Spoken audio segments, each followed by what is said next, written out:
নিজের কষ্ট এত, আল্লাহ নবী বারবার করে উম্মতকে বলতো, উম্মতেরা মৃত্যু নিয়ে একটু চিন্তা করো, মৃত্যু নিয়ে আল্লাহর কাছে পানা চাও। আজকে বাড়ি যায় মিলাবেন, পায়ের উপরে 5 কেজির একটা পাথর দিবেন, পায়ে তেমন অনুভব হবে না। 10 কেজি একটা পাথর দিবেন, 20 কেজি পাথর দিবেন। এক পর্যায়ে আমি দেখেছি 45 কেজি যখন পাথর চাপায়াছি তখন মনে হচ্ছে হাড্ডির মধ্যে চাপ এসেছে। আমি নিজে প্রমাণ করেছি 45 কেজি চাপ দিলে হাড্ডি ভেঙে যাওয়ার উপক্রম তৈরি হয়। আল্লাহর নবীর আয়েশা সহধর্মিনী বলতেছেন, নবী আমার কেমন জানি পায়ের হাড্ডিগুলি ভেঙে যাবে যাবে ভাব তৈরি হয়েছে। এ ভাই কিভাবে আপনাকে বুঝাবো মৃত্যুর কষ্ট কত। আল্লাহ নবী সাল্লাল্লাহু আলাইহি সাল্লাম এই জায়গায় আস্তে করে হাতটা সরায় দিয়ে আজরাইলকে বলছেন, আজরাইল এটা যদি কষ্ট না হওয়ার যন্ত্রণা হয় তাহলে আমার উম্মতের কি হবে, আমার উম্মতের কি হবে, উম্মতের কি হবে।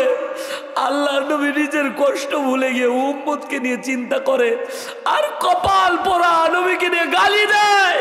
এই কপাল পোড়া রাসূলের শানে বের পর্যন্ত হতে চায় না। কথা জোরে বলেন ঠিক কি না?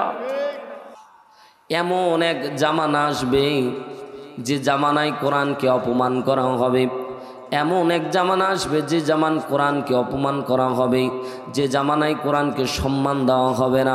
তার বাস্তব প্রমাণ হলো আজকের মাহফিল। কোরআনের আয়োজন করা হয় কিন্তু আমরা আসি না। কথা জোরে বলেন ঠিক কি না? বিশ্বনবী হাদিসের মধ্যে ডাক দিয়ে বলে, এরে সাহাবীরা শোনো, আল্লাহ রাব্বুল আলামিন কিয়ামতের ময়দানে যখন বান্দাকে জান্নাত আর জাহান্নাম দেবেন, তার পূর্ব মুহূর্তে ফয়সালা যখন হবে, আল্লাহ রাব্বুল আলামিন হযরতে আদম আলাইহিস সালাতু ওয়াস সালামকে ডাক দিয়ে বলবেন, আদি পিতা আপনি এদিকে আসেন। ডান দিকে দাঁড়ানো থাকবে পয়গম্বর বিশ্বনবী জনাবে মুহাম্মদ রাসূলুল্লাহ। জোরে একবার চিৎকার দিয়ে বলেন না সাল্লাল্লাহু আলাইহি ওয়াসাল্লাম। বিশ্বনবী আমার ডান দিকে বসে থাকবেন। মুসলমান ভাইরা আমার দিকে তাকান। আল্লাহর নবী ডান দিকে, বিশ্বনবী আল্লাহর পাশে বসে থাকবেন। আল্লাহ তাআলা বলবেন, আদম কাম হেয়ার, এদিকে আসেন। হযরতে আদম আলাইহিস সালাতু ওয়াস সালাম আস্তে করে আল্লাহর বাম পাশের দিকে এসে দাঁড়াবেন। আল্লাহ রাব্বুল আলামিন নিজ হস্তে নিজ হাতে আদম আলাইহিস সালামের কাছে একটা চিঠি দিয়ে দিবেন, একটা লিস্ট দিয়ে দিবেন। বিশ্বনবী আমার ডাক দিয়ে বলে, আরে উম্মতরা শুনে নাও, দামি কথা রে মুসলমান, পর্দানিশী আমার মা বোনেরা গভীর মনোযোগ দিয়ে শোনেন। আল্লাহর নবী সাল্লাল্লাহু আলাইহি সাল্লাম বলেন, এত ভয়ঙ্কর কথা, এত ভয়ঙ্কর কথা ইতিপূর্বে আমি বলি নাই। আল্লাহর নবী ডাক দিয়ে বললেন, সাহাবীরা শুধু তোমরা না, কিয়ামত পর্যন্ত যত মানুষ আসবে, এটা শোনার পরে মানুষের শরীরের লোম খাড়া হয়ে যাবে, তাদের লোমগুলি শিহরিত হয়ে যাবে। কেমন কথা, কেমন কথা। আল্লাহর নবী ডাক দিয়ে বললেন, সাহাবী শুনে নাও, শুনে নাও। আল্লাহ তাআলা আদম আলাইহিস সালাতু ওয়াস সালামের হাতের মধ্যে একটা লিস্ট দিবে। কিসের লিস্ট? বিশ্বনবী বলেন, জান্নাত আর জাহান্নাম ফয়সালাকারী ব্যক্তিদের লিস্ট আল্লাহ তাআলা আদমের হাতে দিবেন। কারণ আদম আলাইহিস সালাতু ওয়াস সালামকে বলা হয় আদি পিতা। সমস্ত বনি আদমের পিতা হলেন আদম আলাইহিস সালাতু ওয়াস সালাম। আল্লাহ রাব্বুল আলামিন আদি পিতা আদমকে বলবেন নিজ হাতে, তুমি তোমার সন্তানদেরকে জান্নাত আর জাহান্নাম দাও। জোরে একবার বলেন না সুবহানাল্লাহ। আরেকটা হাদিস এখানে আপনাদেরকে বলি, আল্লাহর নবী যেদিন মেরাজের রজনীতে যাই, আল্লাহর নবী সাল্লাল্লাহু আলাইহি সাল্লাম আদমের সাথে যখন প্রথম সাক্ষাৎ ঘটে যায়, আল্লাহর নবী খেয়াল করে দেখলেন আদম আলাইহিস সালাতু ওয়াস সালাম ডান দিকে যখন তাকাচ্ছেন, আস্তে করে ডান দিকে তাকায় আল্লাহর নবী আদম হাসতেছে।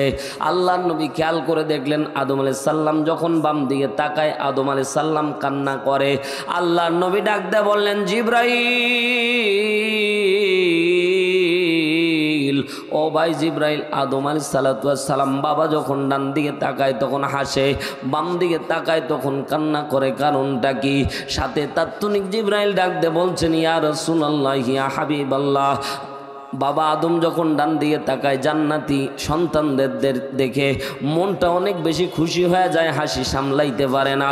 বাম দিকে যখন তাকাই, এরে মুসলমান আল্লাহর গোলাম, বাম দিকে যখন তাকাই হযরত আদম আলাইহিস সালাতু ওয়াস সালাম সন্তানদেরকে জাহান্নামের আগুনে দেখে চিৎকার দিয়ে ডুকরে ডুকরে কান্না করে, আহারে সন্তানরা আমার, আল্লাহ তাআলার বিধান না মানার কারণে আজকে তোমরা জাহান্নামের আগুনের মধ্যে গ্রেফতার হয়ে গেছো। জান্নাতি সন্তানদের দেখে হাসে, জাহান্নামী সন্তানদের দেখে কান্না করে।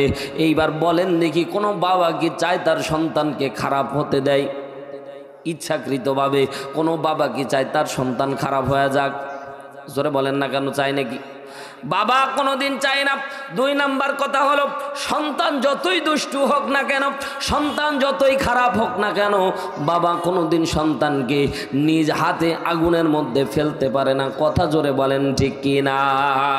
সন্তান বাবার সাথে গাদ্দারি করতে পারে, কিন্তু বাবা কোনোদিন সন্তানের সাথে গাদ্দারি করে না।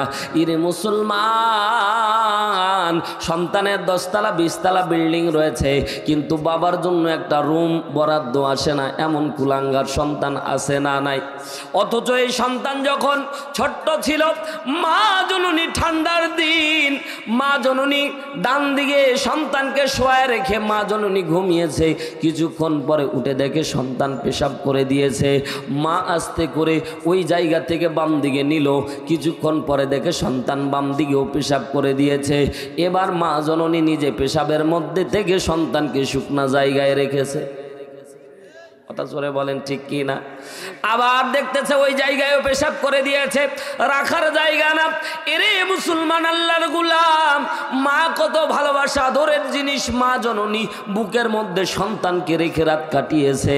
এরে ভাই, যে মা নিজে বিছানার মধ্যে পেশাবের মধ্যে শায়িত হয়, তোমাকে শুকনা জায়গা দেয়, কপাল পোড়া সন্তান বড় হয়ে ওই মারে জায়গা দেয় না, এমন কপাল পোড়া সন্তান খোতমাদবপুরে আছে না নাই?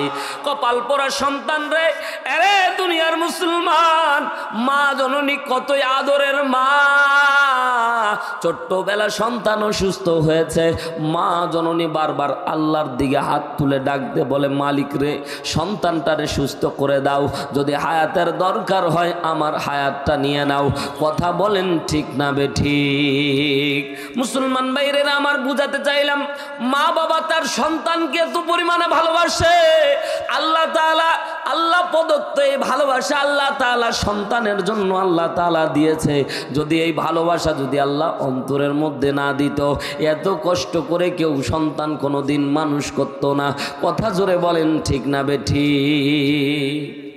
মুসলমান ভাইরেরা আমার, আল্লাহ তাআলা যখন আদম আলাইহিস সালাতু ওয়াস সালামকে বলবেন, এরে আদম তোমার সন্তানদেরকে তুমি জান্নাত দাও, তোমার সন্তানদেরকে তুমি জাহান্নামে ফেলে দাও, আদম আলাইহিস সালাতু ওয়াস সালাম ডাক দিয়ে বলবেন, মালিক আল্লাহ অর্ডার করেছেন মানতে তো হবেই, অর্ডার করেছেন মানতে তো হবেই, কিন্তু আমি আদম আমার সন্তানদেরকে যখন জান্নাত দেব তখন আমার মনটা অনেক ভালো লাগবে, আমাকে অনেক ভালো লাগবে, প্রাউড ফিল করব। কিন্তু সন্তানদেরকে, আপন সন্তানদেরকে জাহান্নামের মধ্যে ফেললে অন্তরটা ছিন্ন বিচূর্ণ হয়ে যাবে, অন্তরটা কান্নায় ভেঙে পড়বে। আল্লাহ তাআলা বলবেন, তুমি যে অর্ডার করতেছি সেটা তুমি পালন করো। জোরে একবার বলেন না সুবহানাল্লাহ। আদম আলাইহিস সালাতু ওয়াস সালামকে আল্লাহর নবী ডাক দিয়ে বললেন, এরে সাহাবীরা শুনে নাও, আদম আলাইহিস সালাতু ওয়াস সালামকে আল্লাহ রাব্বুল আলামিন যে লিস্ট দান করবে, ওই লিস্টটা অত্যন্ত কঠিন লিস্ট ছিল রে মুসলমান। বাস্তব এজন্য বললাম, আল্লাহর নবী সাল্লাল্লাহু আলাইহি সাল্লাম বললেন, ওই লিস্টের মধ্যে 999 জন জাহান্নামীর নাম লেখা আছে, একজন করে জান্নাতের নাম লেখা আছে। 1000 করে ডিভাইডেশন করে দিয়ে আল্লাহ বলে, সন্তানদেরকে 999 জনকে জাহান্নাম দিবা, একজন সন্তান উপরের নাম 1 নম্বরে যার নাম আছে, এই হলো জান্নাতি, একজনকে জান্নাতে দিবা। সাহাবীরা ডুকরে কেঁদে দিয়ে বললেন, ইয়া রাসূলুল্লাহ, ইয়া হাবিবাল্লাহ, ওগো পয়গম্বর, 999 জন জাহান্নামে যাবে, একজন জান্নাতে যাবে। আমরা তো হায়াতের মধ্যে অল্প, গুনাহ অনেক বেশি, তাহলে কি আমরা জাহান্নামে চলে যাব? আল্লাহর নবী ডাক দে বলে, উম্মতেরা শুনে নাও, আমি ডান দিকে থাকব, আমি আল্লাহ রব্বুল আলামিনের কাছে জোরহাত করে বলবো, আল্লাহ আমার একটা উম্মত যাতে জাহান্নামে না থাকে, আমার সব উম্মতকে জান্নাতে দেওয়া লাগবে। জোরে একবার বলেন না সুবহানাল্লাহ, জবান খুলে জোরে একবার বলেন না আল্লাহু আকবার, আরো জোরে বলেন না আল্লাহু আকবার। এরে মুসলমান, আজকে বাজারের মধ্যে তাকায় দেখলাম হাজার হাজার মানুষ, মাহফিলের মধ্যে এসে দেখি মানুষ নাই। এরে মুসলমান, হাদিসটা কত বাস্তব। ওই যে বাজার যেটা বলা হয় ওটা জাহান্নামের টুকরা, আর এই যে সামিয়ানা দিয়ে মাহফিল বানানো হয়েছে, রাসূলের হাদিস যদি সত্য হয় থাকে তাহলে এটা রিয়াজুল জান্নাহ, জান্নাতের বাগান। যতক্ষণ থাকবে কোরআনের আয়োজন ততক্ষণ জান্নাতের বাগান। জান্নাতের বাগানে আসতে চাইলো না, কপাল পোড়া। কথা জোরে বলেন ঠিক কিনা? আল্লাহ তাআলা আমাদের যাদেরকে কবুল করবে তারাই কেবলমাত্র আসতে পারবে। আল্লাহ তাআলা আমাদের সকলকে আসার তৌফিক দান করুন। জোরে বলেন না আমিন। একটু ওদের জন্য একটু দোয়া করেন, দোয়াটাও করতে চায় না। জোরে বলেন না আমিন। যদি কবুল হয়ে যায়, খোতমাদবপুর এলাকার মুসল্লিরা খুব চালাক, আমিন কয় না যদি আল্লাহ কবুল করে নেয়। জোরে বলেন আমিন। আমি আপনাদের খেদমতে কুরআনুল কারীমের ছোট্ট সূরা, কোরআনের সবচেয়ে ছোট সূরা বলা হয় সূরাতুল কাউসার। সুবহানাল্লাহ, জোরে বলেন। অতি পরিচিত একটি সূরা, কিন্তু এর ভিতরে এত দামি উপহার আল্লাহ দিয়েছে। মুফাসসিরিন ইকরাম বলে, আল্লাহ তাআলা প্রত্যেক ব্যক্তিকে যদি 1 কোটি টাকা করে দিত, ভালো হতো না? কথা বলেন, ভালো হতো না? বুঝানোর জন্য বলতেছি, এটা তাফসীরের কথা না, আমার ব্যক্তিগত কথা। আল্লাহ তাআলা প্রত্যেক ব্যক্তিকে যদি 1 কোটি টাকা বরাদ্দ দিত আর সূরা কাউসার না দিত, তাহলে আমরা লস করতাম। সুবহানাল্লাহ, জোরে বলেন। তাহলে কত দামি একটি আয়াত। অনেকে বলছে হুজুর 1 কোটি টাকা থাকলে না কতই দাম হতো, মেডিকেলের পিছনে 10 শতক মাটি কিনা 10 তলা বাড়ি দিয়ে খালি বেতন তুলতাম আর খাইতাম। কথা কয় না, ঠিক না? 1 কোটি টাকার দাম। মুসলমান, ওই 1 কোটির থেকে কেন দামি আমি বলি। কিয়ামতের কঠিন ময়দানে আপনি যখন আল্লাহ তাআলা সূর্যকে কিয়ামতের ময়দানে 8 হাত, 7 হাত, 3 হাত, 2.5 হাত, 4টা বর্ণনা বর্ণিত হয়েছে। আমি সবগুলো দেখেছি, এজন্য বলতেছি। 4টা বর্ণনা এসেছে, কোন কোন বর্ণনায় 7 হাত, কোন কোন বর্ণনায় 8 হাত, কোন কোন বর্ণনায় 3 হাত, এইরকম এসেছে। সূর্য এত কাছে আসবে। আজকে ঠান্ডার দিন, সূর্য লক্ষ কোটি মাইল উপরে, তারপরেও দুপুরবেলা তাপ দিলে বাইরে থাকা যায় না। কথা জোরে বলেন ঠিক কিনা? লোকজন হয়েছে কম, আওয়াজ দিবে না একদম তা কিন্তু না, আওয়াজ একটু দেন। আল্লাহ তাআলা আমার জবান দিয়ে আমলের কিছু কথা বলাক, আমল করে জান্নাতি হই। জোরে একবার বলেন সুবহানাল্লাহ। সবাই একটু তাকবীর দিব, কেউ জবান বন্ধ রাখবো না। নারে তাকবীর। হয় না, সবাই একটু প্রস্তুতি নেন। এইরকম করেন, আমার মতো দেখেন, আমার দিকে তাকান, এইরকম করেন। আমি নারায়ে তাকবীর বলবো, আস্তে করে উপরে ছাড়বেন, সামনে মারবেন না, আবার উপর দিকে দিবেন, ফাঁকা দিকে দিবেন, আল্লাহর দিকে দিবেন। মুসলমান, কেউ জবান বন্ধ রাখবে না, যতটুকু শক্তি আছে সব দিবেন। আল্লাহু আকবার যে যত বেশি জোরে দেয়, আল্লাহু আকবার যে যত বেশি পড়ে, তার হৃৎপিণ্ড তত বেশি ভালো থাকে। নারায়ে তাকবীর। মাশাআল্লাহ, ঈমান আছে আপনাদের, আল্লাহ কবুল করুন। জোরে বলেন আমিন। একটু জোরে আওয়াজ দিবেন, তাহলে ডাবল রিপিটেশন করতে হবে না। নারে তাকবীর। সূরা কাউসার বলতেছিলাম যে আল্লাহ তাআলা এত দামি বানাইলো কেন? কিয়ামতের ময়দানে আল্লাহ যখন সূর্যকে 7 হাত উপরে, 8 হাত উপরে নিয়ে চলে আসবে, মানুষের পাপের কারণে মানুষের পাপ যেরকম হবে সেই রকম মানুষ পাপের সাগরে হাবুডুবু খাবে, মানুষ রক্ত পুজের ভিতরে হাবুডুবু খাবে। আল্লাহ তাআলা 1 শ্রেণীর ইমানদারদেরকে আল্লাহ তাআলা ওই সূর্যের আলো থেকে আল্লাহ তাআলা আরশের ছায়া দান করবে।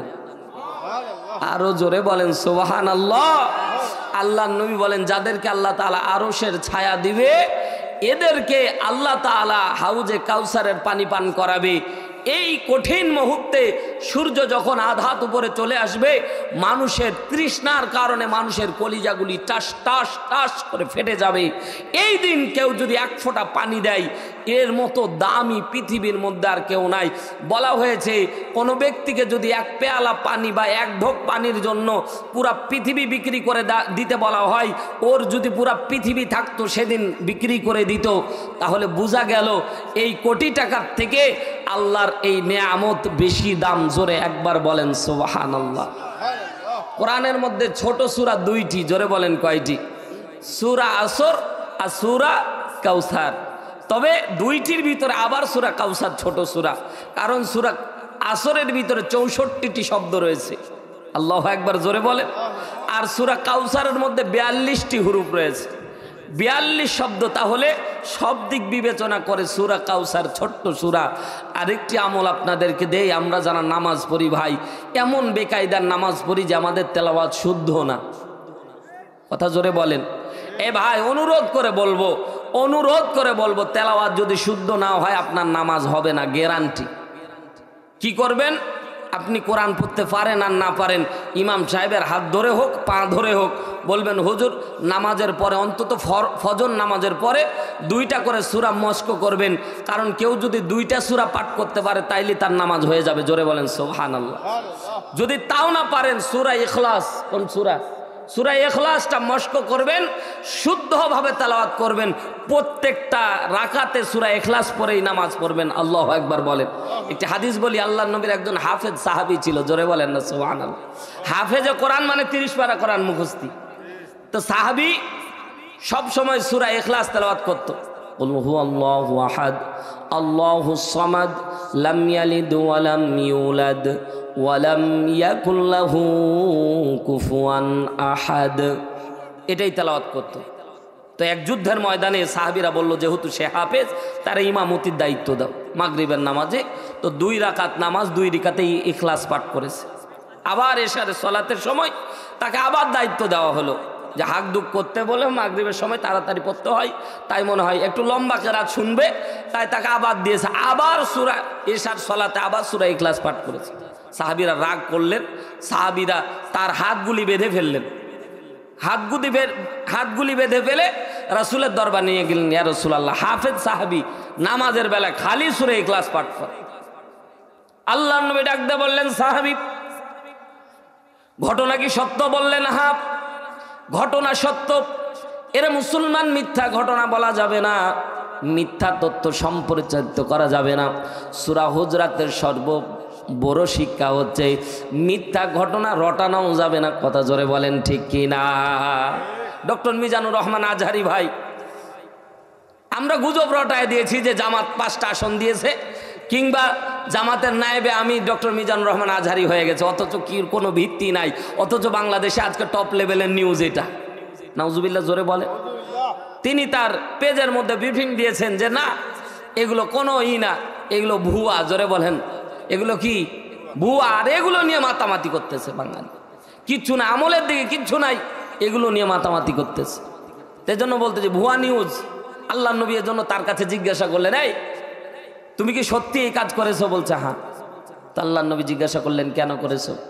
বলছে, ইয়া রাসূলুল্লাহ, আপনি একদিন বলেছিলেন যারা সূরা ইখলাসকে মহব্বত করবে, এই সূরা ইখলাস তাদের জান্নাতে নিয়ে যাবে। জোরে বলেন, জোরে জোরে জোরে বলেন। ইয়া রাসূলুল্লাহ, ওই দিন থেকে অন্তরের ভিতরে সূরা ইখলাসকে এত পরিমাণে ভালোবাসি, আমি কোনো সূরা তেলাওয়াত করে নামাজের মধ্যে তৃপ্তি পাই না। আমি সূরা ইখলাস তেলাওয়াত করলে কেমন জানি তৃপ্তি পাই। আল্লাহর নবী ডাক দিয়ে বললেন, এই মুহূর্তে জিবরাইল আমাকে বলে গিয়েছে ওই সাহাবীর জন্য সূরা ইখলাস তার জান্নাতে নিয়ে যাওয়ার জন্যই যথেষ্ট। তাহলে এই হাদিস দ্বারা সাবেত, যদি আপনি সূরা ইখলাসও পাঠ করেন তাও আপনার নামাজ কবুল হয়ে যাবে, কিন্তু ভুল বললে হবে না। এজন্য শুদ্ধ করে পড়তে হবে। আল্লাহ কবুল করুন, জোরে বলেন আমিন। আমরা অনেক চালাক ভাই, খালি কোরআন শিখতে আসতে গেলে আমরা বেকায়দায় পড়ি। সন্তানদেরকে ইংলিশ প্রাইভেট দেই ১৫০০ টাকা, অঙ্ক প্রাইভেট দিই ১০০০ টাকা, আর মক্তবে কোরআন শিক্ষার জন্য বেতন দিই ৫০ টাকা, তাও 3 মাস বাকি। এই যে বেলাল ভাই মক্তব চালায়, ছাত্রছাত্রী পায় না, ফ্রি চালায় তাও ছাত্রছাত্রী পায় না। মানে আমরা কোরআনটাকে তেমন মর্যাদা দিচ্ছি না। আল্লাহ তাআলা হেফাজত করুন, জোরে বলেন আমিন। বলতেছিলাম ছোট্ট সূরা, সূরা কাউসার, আল্লাহ তাআলা বিশ্বনবীর মাক্কি জিন্দেগিতে আল্লাহ তাআলা এই সূরাটি নাজিল করে, জোরে একবার বলেন সুবহানাল্লাহ। সম্মানিত ভাইয়ার আমার, গভীর মনোযোগ দেন।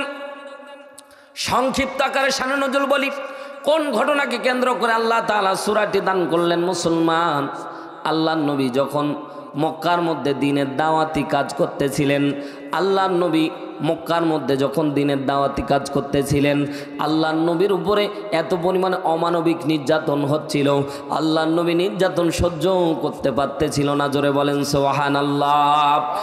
তাফসির আশুর আল্লামা ইবনে আশুর রহমতুল্লাহ আলাইহি বলেন, তাফসির ইবনে কাসির আল্লামা ইবনে কাসির রহমতুল্লাহ আলাইহি দুটি তাফসির গ্রন্থে একই রিওয়ায়াত বর্ণিত হয়েছে। আল্লাহর নবীর উপর নির্যাতন হতো দুই প্রকার, জোরে বলেন কয় প্রকার? আর জোরে বলেন কয় প্রকার? দুই হাত আকাশের দিকে দুই আঙ্গুল উঁচু করে বলেন কয় প্রকার? আর জোরে বলেন কয় প্রকার? এক প্রকার হচ্ছে শারীরিক নির্যাতন, আরেক প্রকার হচ্ছে মানসিক নির্যাতন। এরে মুসলমান, শারীরিক নির্যাতন মানুষ ভুলে যায়, কিন্তু মানসিক নির্যাতন কেউ ভুলতে পারে না, কথা বলেন ঠিক কি না? কেউ আপনাকে কষ্ট দিয়েছে, এরে মুসলমান, এমন একটা দিন আছে, আমি একদিন কষ্ট করে, আমি একদিন ছোট্টবেলাতে অনেক দুষ্টু ছিলাম, আমার এখনও মনে আছে। ছোট্টবেলায় তো দুষ্টু ছিলাম, একটা ইট নিয়ে, ছোট্ট ইটের টুকরা নিয়ে গাছের মধ্যে দেখতেছি একটা কাঁঠাল পেকে আছে, এই ইট নিয়ে এইভাবে মেরেছি, ওই ইটটা ভিতরে ঢুকে থেকে গেছে। ও কাঁঠালের মালিক দেখতে পেয়েছে, এসে আমার কানের উপরে বিশাল বড় একটা জোরে একটা থাপ্পড় মেরে দিয়েছে। তো ভাই, এজন্য বলতেছি, ওই লোকটাকে দেখলে আমার ওই থাপ্পড়ের কথা মনে পড়ে যায়, আর কষ্টটা লাগে। যে সামান্য একটা দুষ্টামি করে আমি মারতে চাইছিলাম না, আমি বললাম লাগে কি লাগে না দেখি, ওটা যে পাকা ছিল ঢুকে যাবে, আমি তো খেয়াল করি নাই, ঢুকে গেছে। তা আমারে মেরেছিল, তো ওরে দেখলে আমার মনে হয়।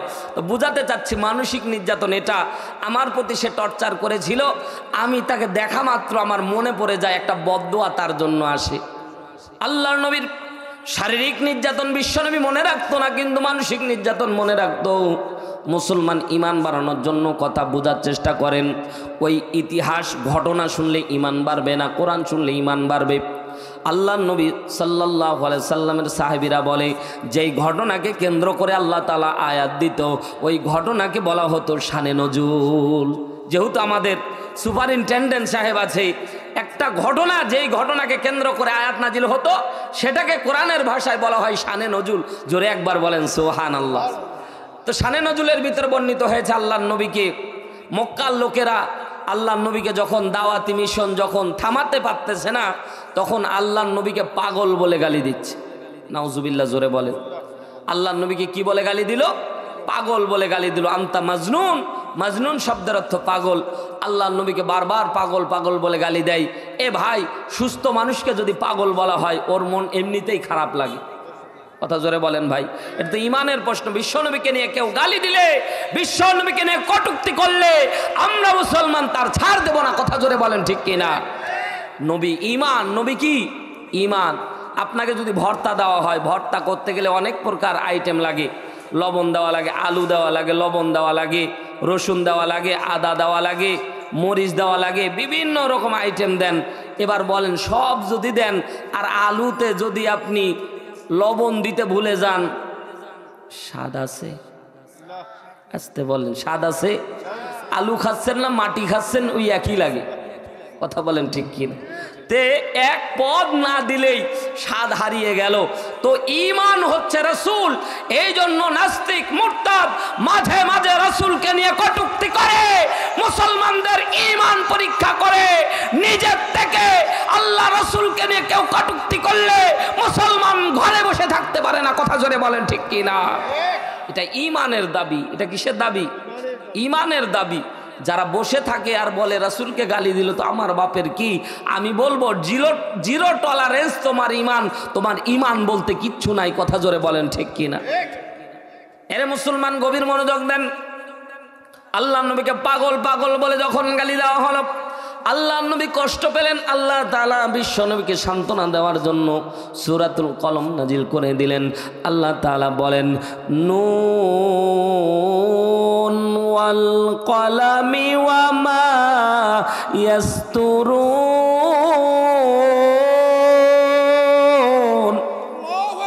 জোরে বলেন আল্লাহু আকবার। আল্লাহ রাব্বুল আলামিন আয়াত নাজিল করে বিশ্ব নবীকে সান্ত্বনা দিয়ে ডাকতে বলেন, নবী গো, ইয়া রাসূলুল্লাহ, ইয়া হাবিবাল্লাহ, মক্কার লোকেরা আপনারে পাগল বলে গালি দিয়েছে।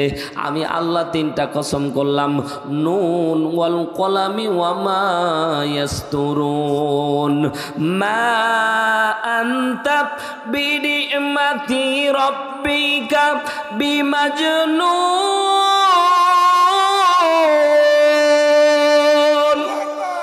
আল্লাহ বলছেন, হাবিব, মক্কার লোকেরা আপনারে পাগল বলে গালি দিয়েছে, মনটা খারাপ হয়ে গেছে গো পয়গম্বর। আমি আরশের মালিক আল্লাহ আপনার অভিভাবক, ইয়া রাসূলুল্লাহ, আর দেরি করবেন না। আমি আল্লাহর পক্ষ থেকে জানায় দিচ্ছি, মা আনতা বিনিমাতি রাব্বিকা বিমাজনুন। আগে আল্লাহ তিনটা কসম করেছে, নুন মাছের কসম করেছে, ওয়াল কলামি ওয়া মা ইয়াসতুরুন, কলমের কসম করেছে, ইয়াসতুরুনের কসম করেছে। বিস্তারিত বলার সুযোগ নাই, মুসলমান সংক্ষিপ্ত আকারে কথা বোঝার চেষ্টা করেন।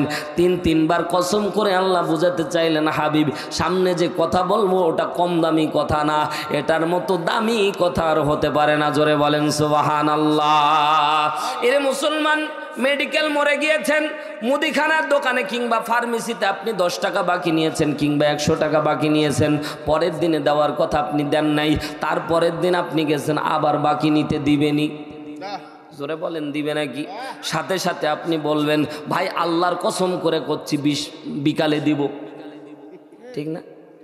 আপনি তাকে বুঝাতে চাইলেন, আল্লাহর কসম করতেছি বিকালে দিয়ে দেব, তার মানে আপনার কথাটাকে দৃঢ়তা আনার জন্য, আপনার কথাটাকে তাকে বিশ্বাস আনয়ন করার জন্য আপনি কসম করতেছেন।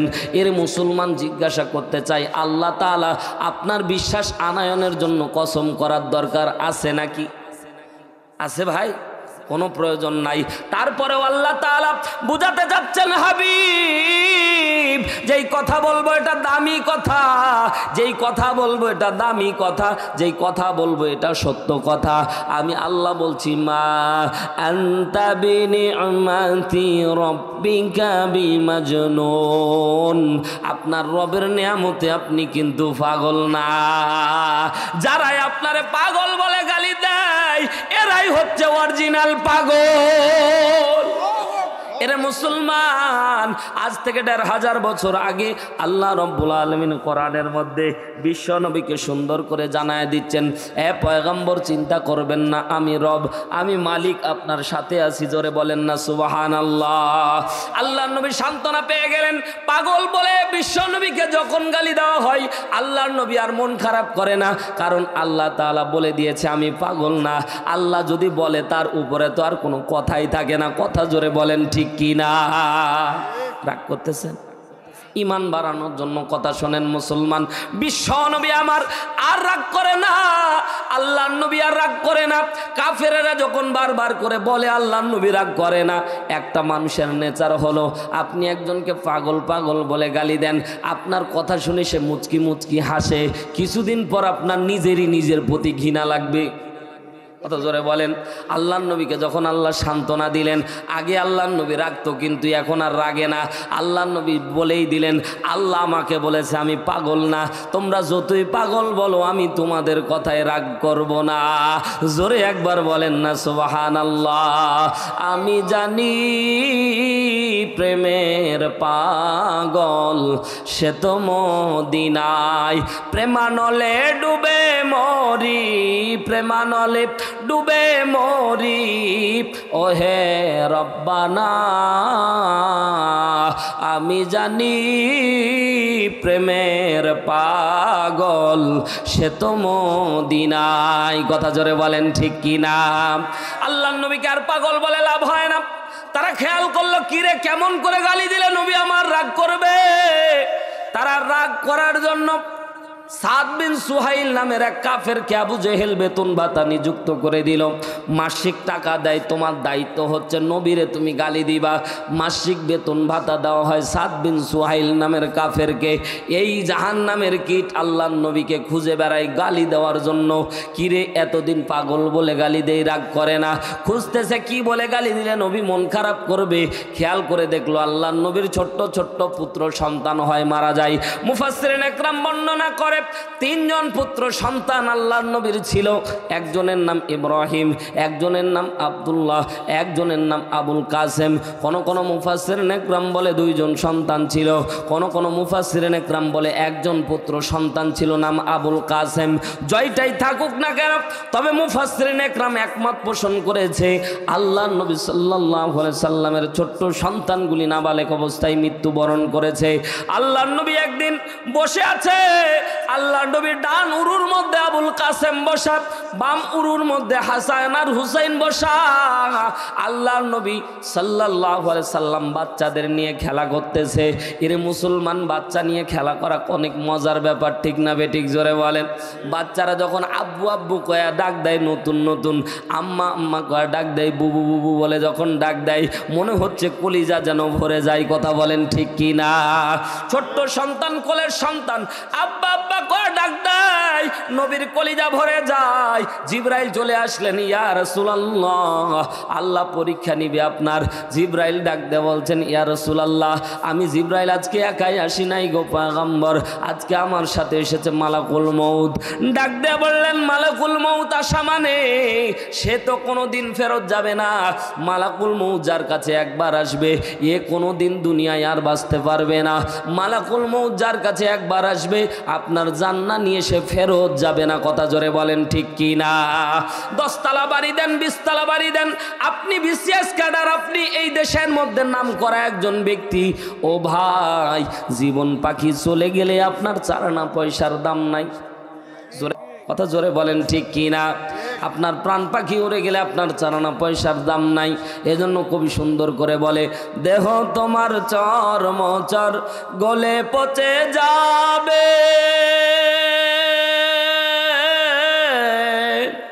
শিরার উপর শিরাগুলি ছিন্ন ভিন্ন হবে, মন্ডু মেরুদণ্ড সবই হবে খণ্ড খণ্ড, মন্ডু মেরুদণ্ড সবই হবে খণ্ড খণ্ড, পরে রবে মাটির উপর। মন আমার কেন বান্ধ দালান ঘর, একদিন মাটির ভিতরে হবে ঘর। মন আমার কেন বান্ধ দালান ঘর। কথা জোরে বলেন ঠিক কি না? অনেক মা বোন আছে বেপরদায় চলে, সাজসজ্জা করে, যে রূপেরই গৌরবে সাজিয়াছ সাজ, সোনা দানা টাকা করি রাজকী পোশাক, যেদিন প্রাণ চলে যাবে সবই পরে রবে, প্রাণ চলে যাবে সবই পরে রবে, গায়ে দেবে মার কিনো থান। রে মন আমার কেন বান্ধ দালান ঘর। কথা বলেন ঠিক কি না? মালাকুল মউত এমন একজন, কারো কাছে একবার আসলে খালি হাতে ফেরত যায় না। আল্লাহর নবী খেয়াল করলেন, এই জায়গায় 4 জন আছি আমি রাসূল। আমার ডান উরুতে বসা আবুল কাসেম, বাম উরুতে বসা হাসান আর হুসাইন, কলিজার টুকরা নাতিরা বসে আছে, সন্তান বসে আছে, আমি বসে আছি। তার মানে এই 4 জনের যে কোনো একজনের হায়াত আজকে শেষ হয়ে গেছে।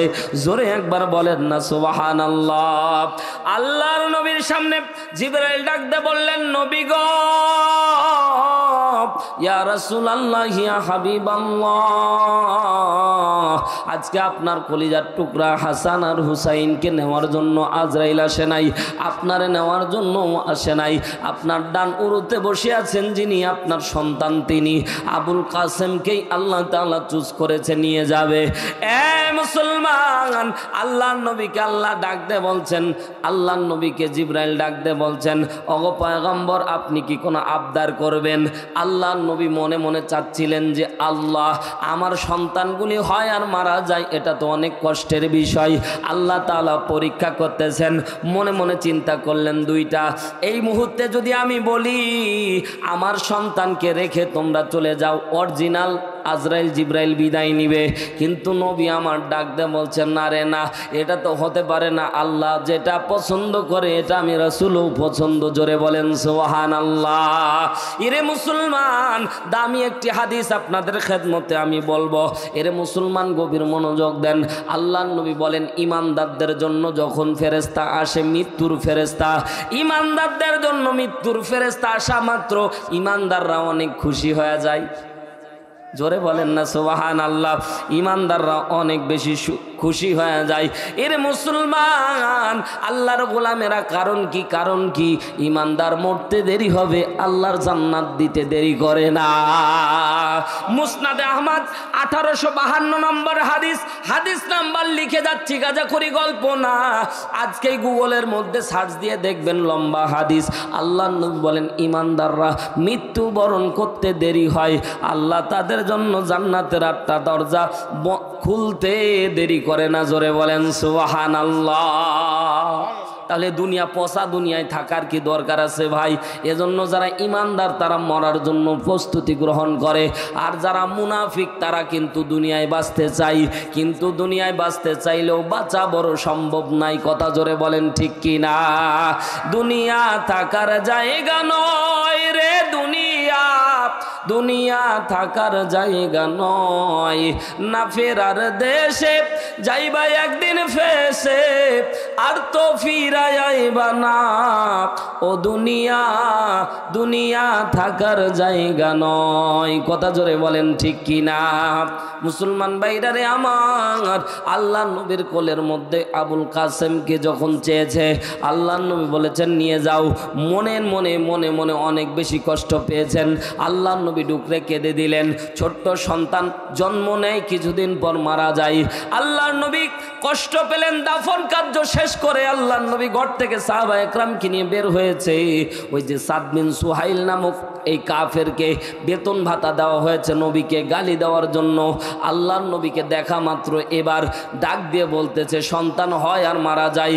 আমাদের এলাকার মধ্যে একটা প্রবাদ বাক্য আছে মুসলমান, আপনাদের এলাকায় আছে কিনা জানি না, পুত্র সন্তান হয় মারা যায়, পুত্র সন্তান হয় মারা যায়, পুত্র সন্তান হয় মারা যায়, কন্যা সন্তান হলে মারা যায় না, আমরা তাকে নির্বংশ বলে গালি দেই। ঠিক কিনা বলেন? বলি তোর খাটলা ধরার মতো কেউ নাই, বলি তোর মাটি কবরের মধ্যে মাটি দেওয়ার মতো বংশের ভিতরে প্রদীপ জ্বালানোর কেউ নাই। কথা বলেন ঠিক কি না? এই শব্দটাকে আরবি লুগাতের পরিভাষায় বলা হয় আবতার, লেজ কাটা, নির্বংশ। মুফাসসিরিন একরাম ডাক দিয়ে বলে আল্লাহর নবীকে সাদ বিন সুহাইল বারবার আবতার আবতার বলে লেজ কাটা, নির্বংশ বলে গালি দিচ্ছে। আল্লাহর নবী নিজের অজান্তে কষ্ট পেয়ে গেলেন। মনে মনে চিন্তা করলেন, আল্লাহ আমি তো নিজ জিম্মায় আমার সন্তানগুলিকে মারতেছি না, আল্লাহ তুমি চেয়েছো আমি দিয়ে দিয়েছি, আমি তো প্রশ্নও করি নাই রে আল্লাহ। এ রব্বুল আলামিন, তাহলে আমাকে কেন গালি দেওয়া হচ্ছে? কেন আমারে কষ্ট দেওয়া হয়? বারবার করে নবী আমার বেকারার হয়ে গেলেন, চিন্তার মধ্যে পড়ে গেলেন। আবতার আবতার বলে যখন বিশ্ব নবীকে গালি দেওয়া হয়েছে, আল্লাহ নবী মনের মধ্যে কষ্ট পেয়েছে, চোখ দিয়ে পানি আসবে আসবে ভাব তৈরি হয়েছে। সাহাবা একরাম খেয়াল করে দেখলেন, এরে ভাই, মানুষ কান্নার আগে তার অবস্থা বোঝা যায়, ঠিক না বেঠিক? জোরে বলেন। চোখের দিকে তাকাইলেই বোঝা যায় আল্লাহ নবীর চোখের পানি খালি টলমল টলমল করতেছে, পড়বে পড়বে ভাব। ন্যানো সেকেন্ডের ভিতরে সাহাবীরা খেয়াল করে দেখতেছে আল্লাহ নবী কান্না মাখা মুখে মুচকি হাসি দিচ্ছে। জোরে একবার বলেন না সুবহানাল্লাহ। আল্লাহ নবী কাঁদবে, এমন সময় আল্লাহর নবী হঠাৎ দেখতেছে মুচকি মুচকি হাসতেছে। সাহাবা একরাম বললেন, ইয়া রাসূলুল্লাহ, পয়গম্বর, কান্না মাখা মুখে হাসির কারণটা কি? আল্লাহর নবী বললেন, এই মুহূর্তে জিবরাইল আমার কাছে 3 আয়াত বিশিষ্ট সূরাতুল কাউসার নাজিল করে দিয়েছে। জোরে বলেন সুবহানাল্লাহ। আল্লাহর নবী মুফাসসিরিন একরাম বর্ণনা করে তাফসিরে কাবীরের ভিতরে বর্ণিত হয়েছে আল্লাহর নবী হাসির কারণ ছিল 2টা। জোরে বলেন কয়টা? 1 নম্বরে আল্লাহর নবী হেসেছিলেন কারণ সূরা কাউসারের প্রথম আয়াতে আল্লাহ তাআলা বলছেন, ইন্না আ'তাইনাকাল কাউসার। জোরে বলেন না আল্লাহু আকবার। আল্লাহ তাআলা বিশ্বনবীকে বলছেন, হাবিব, আমি আল্লাহ আপনারে হাউজে কাউসারের মালিক বানায় দিয়েছি। আরো জোরে বলেন। এ ভাই কার্পণ্য করিয়েন না, জোরে বলেন না সুবহানাল্লাহ। 2 নম্বরে কাউসারের মালিক হয়েছে, 2 নম্বরে হেসেছেন। আল্লাহ নবী বলেছেন, মালিক যেহেতু আমি, আমার সমস্ত উম্মতকে কিয়ামতের ময়দানে যেদিন পানি থাকবে না, ওই হাসরের ময়দানে হাসর মহাসরে আমি আমার উম্মতকে পেয়ালা ভরে ভরে পানি পান করাবো। মুফাসসিরিন একরাম বর্ণনা করে, এই হাউজে কাউসারের পানি যদি 1 ফোঁটা, 1 পেয়ালা না ভাই, 1 ফোঁটা যদি আপনার মুখের মধ্যে যায়, আল্লাহর নবী বলেন জান্নাতে যাওয়ার আগ পর্যন্ত আপনার পিপাসা লাগবে না। 2 নাম্বার কথা হলো, যারা হাউজে কাউসারের পানি পাবে রে ভাই, পর্দা নিশি আমার মা বোনেরা দিলের কানটা লাগিয়ে শোনেন গো মা, যারা হাউজে কাউসারের পানি পাবে এরা গ্রিন সিগন্যালে আল্লাহর বিনা হিসেবে আল্লাহর জান্নাত পাবে। জোরে একবার বলেন না সুবহানাল্লাহ। তাহলে হাউজে কাউসারের পানি কারা চান একটু আল্লাহরে দেখাতে হবে। নারায়ে তাকবীর। কষ্ট করে হাত তুললে হবে না রে মুসলমান, হাত নামায়া ফেলিয়েন না, নামায়া ফেলিয়েন না। হাউজে কাউসারের পানি পান করা মানে, হাউজে কাউসারের পানি পাওয়া মানে আল্লাহর রাস্তায় আল্লাহর জান্নাতে বিনা হিসেবে যাওয়া। জোরে বলেন সুবহানাল্লাহ। চান তো হাউজে কাউসারের পানি? 2টা আমল করা লাগবে। জোরে বলেন কয়টা? আল্লাহর নবীকে জিবরাইল ডাকতে বলছেন, ইয়া রাসূলুল্লাহ, ওগো পয়গম্বর, আল্লাহ তাআলা আপনাকে যে হাউজে কাউসারের মালিক বানায় দিয়েছে, এখানে সংক্ষিপ্ত আকারে আপনাদেরকে একটু বুঝায় দিই কেন আল্লাহর নবী হাউজে কাউসারের পানি পান করার পরে, হাউজে কাউসারের পানি পাওয়ার পরে কেন খুশি হলেন। আল্লাহর নবী যেদিন মেরাজের রজনীতে যায়, মুসলমান আল্লাহু আকবার জোরে বলার নিয়ত করে বসে থাকেন। আল্লাহর নবী যেদিন হাউজে কাউসারের, আল্লাহর নবী যেদিন মেরাজের রজনীতে যায়, আল্লাহর নবীকে 4টা নহর থেকে পান করানো হয়েছিল। 1 নাম্বার মধুর নহর, 2 নাম্বার শরাবের নহর, 3 নাম্বার দুধের নহর, 4 নাম্বার হাউজে কাউসারের নহর। জোরে বলেন সুবহানাল্লাহ। এই হাউজে কাউসারের নহরটা হচ্ছে পানির নহর, মধুর নহর, দুধের নহর, পানির নহর, শরাব তথা নেশা, শরাব মানে বলা হয়েছে শরাবের নহর, অর্থাৎ ওটা নেশার নহর। ওটা ওই নেশা না রে ভাই, আজকে সমাজের ভিতরে, আমাদের সমাজের ভিতরে যেই মাদকাসক্ত হয়ে গেছে যুবকেরা, ওই নেশা না রে ভাই। আল্লাহর পক্ষ থেকে যেটা দেওয়া হবে শরাব, এটা এমন দামি যেটা খেলে মস্তিষ্ক নড়বে না। জোরে বলেন সুবহানাল্লাহ। আর আজকে আমাদের সমাজের নেশা করলে মাথা ঠিক থাকে? কথা বলেন না, মাথা ঠিক থাকে? দিনাজপুর এলাকার মানুষ আপনারা সহজ বাংলায় একটা কথা বলি, রাগ করবেন? রাগ করবেন? আমরা ভাই ও মোয়াটটা তত দাম দিয়ে কে খায়, এজন্য বাঙালি চুয়ানি খায়। কথা কয় না, জোরে বলেন ঠিক কি? খাওয়ার পরে কি চুয়ানি খায়। একদিন এক মুরব্বীরে দেখতেছি রাস্তা ঠেলতেছে, কেন চুয়ানি খাওয়ার পরে মাথা ঠিক থাকে না, রাস্তা ঠেলতেছে। জিজ্ঞাসা করলাম, চাচা রাস্তা ঠেলো কেন? কোথায় বাঁকা হয়ে আছে, সোজা করে দিব। কথা কয় না। বাড়ির মধ্যে যায়, দরজার মধ্যে রাত 12টার দিকে ঠকঠকায়, বউ দরজা খুলতে ভয় পায়, দরজা খুলতে দেরি, আম্মা কয় ডাক দিতে দেরি করে। কথা কয় না, জোরে বলেন ঠিক কি না? আম্মা কয় ডাক দেয়, ছেলেও ভয়ে থাকে। ছেলে যখন এসে সামনে দাঁড়ায় কয় দুলাভাই ভালো আছেন? কথা কয় না। তা নেশা করলে মাথা ঠিক থাকে? যুবকদেরকে বলবো, অনুরোধ করে বলবো, এই নেশা যারা পান করবে আল্লাহ জান্নাতে তাদেরকে শরাব পান করাবে না। একবার আপনি নেশা পান করেছে, জান্নাতের শরাব আপনার জন্য হারাম। আল্লাহু আকবার। জান্নাতের শরাব যত পান করবেন আল্লাহ তাআলা এটা আপনার জন্য হালাল করে দিয়েছে। এই জন্য দুনিয়ার শরাব, এই পচা শরাবকে আল্লাহ হারাম করে দিয়েছে। জোরে একবার বলেন সুবহানাল্লাহ।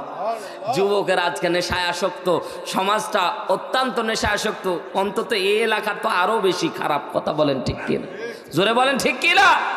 নেশার মধ্যে আসক্ত হয়ে আমরা নষ্ট হয়ে যাচ্ছে। যুবক মায়ের কথা শোনে না, বাবার কথা শোনে না।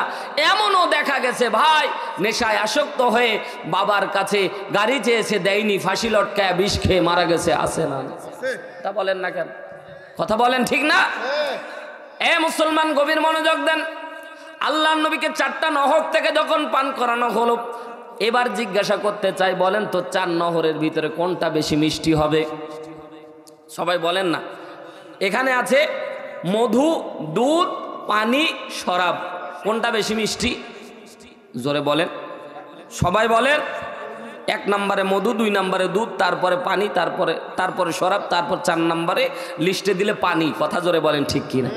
কিন্তু আল্লাহর নবী বলছেন, উম্মতরা শুনে নাও, আমাকে 4টা নহর থেকে যখন পান করানো হয়েছিল, আমি দেখেছি সবচেয়ে পানির নহরটা বেশি মিষ্টি। আরো জোরে একবার বলেন আল্লাহু আকবার। মধুর মধ্যে যিনি মিষ্টি দিয়েছেন তিনি কে? জোরে বলেন কে? মধুর মধ্যে মিষ্টি দিয়েছেন মুসলমান। সংক্ষিপ্ত আকার আপনাদেরকে বলি, মধুর মতো পিওর জিনিস পৃথিবীর মধ্যে আর নাই। কিন্তু মধু দেখা মাত্র আমরা মৌচাকওয়ালারে বলি খাঁটি না ভেজাল আছে। প্রথম শব্দ মধু যদি কেউ বিক্রি করতে আসে, তাহলে প্রথম শব্দ আমরা বলি যে খাঁটি না ভেজাল। কারণ যেই জিনিস যত খাঁটি তার মাঝে তত ভেজাল। তো মধু আল্লাহ তাআলা এত সুরক্ষিত করেছে। সূরা নাহল, কোন সূরা? সূরা নাহল, মৌমাছির সূরা। জোরে একবার বলেন সুবহানাল্লাহ। এই সূরাতে আল্লাহ তাআলা মৌমাছি কিভাবে মৌচাকের মধ্যে মধু সংগ্রহ করে আল্লাহ কোরআনের মধ্যে বর্ণনা দিয়েছে। জোরে বলেন না সুবহানাল্লাহ। দেখবেন খেয়াল করে, কিছু মৌচাক চাকের নিচে দেখবেন কিছু মৌমাছি পড়ে আছে মৃত, দেখেন না? কেন? কারণ মৌমাছি তার সিস্টেম হলো ওই জায়গায় 3টা সিকিউরিটি ফোর্স আছে। একটা মৌচাকে 1 ফোঁটা মধু দিতে গেলে 3টা সিকিউরিটি ফোর্স আছে। 1 নম্বরে মধু যখন নিয়ে মৌমাছি গুনগুন গুনগুন করে যায়, তখন প্রথমে স্টেপে যাওয়ার পরে তার মধুটা চেক করা হয়। মধুটার যদি ভেজাল থাকে তাহলে তাকে আস্তে করে তাকে বিদায় দিয়ে দেওয়া হয়, সে চলে যায়। আবার পিওর করে নিয়ে আসে, যদি পিওর করে না নিয়ে আসে আবার সুযোগ দেয়। 3 নম্বরের বেলায় যদি আবার ভেজাল নিয়ে আসে, ওরে ওই জায়গায় মেরে ফেলে, আর সুযোগ দেয় না। এই জন্য কিছু মৌমাছি মৃত পড়ে থাকে, ওরাই মেরে ফেলে যে তুই ভেজাল নিয়ে এসেছিস। কারণ এটা এমন একটা দামি, আল্লাহ তাআলা ওই সিকিউরিটি পার করে আরেক সিকিউরিটিতে আছে, ওইখানে গুণগত যত মান আছে, কত পুষ্টি কতটুক, এটা আগে নির্ণয় করা হয়। তার আগে নির্ণয় করে ফুল পুষ্টি না থাকলে ওই মৌচাকে মধু ঢালতে দেয় না। আল্লাহু আকবার, জোরে বলেন। এই মৌচাকের ওয়াজ করলেই তো পাগল হয়ে যাবেন। আল্লাহু আকবার, জোরে বলেন।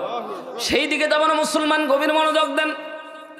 মধু বেশি মিষ্টি, কিন্তু না রে না, কিয়ামতের ময়দানে আল্লাহ তাআলা বিশ্বনবীকে দেখাচ্ছেন হাবিব। মেরাজের রজনীতে আল্লাহ তাআলা দেখাচ্ছেন হাবিব, এই যে দেখতেছেন পানির নহর, দুধের নহর, শরাবের নহর, মধুর নহর। আল্লাহর নবী মনে মনে চিন্তা করতেছে, আল্লাহ 4টা নহরের ভিতরে পানির নহরটাই বেশি মিষ্টি লাগলো।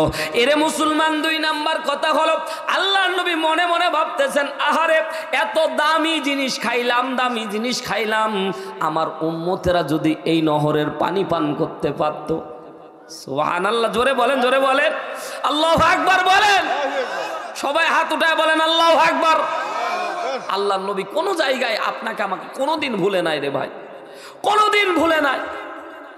তিরমিজি শরীফ 3য় খণ্ড 591 নম্বর হাদিস, রেফারেন্স নিয়ে যান, বাড়ি যায় মিলায়েন।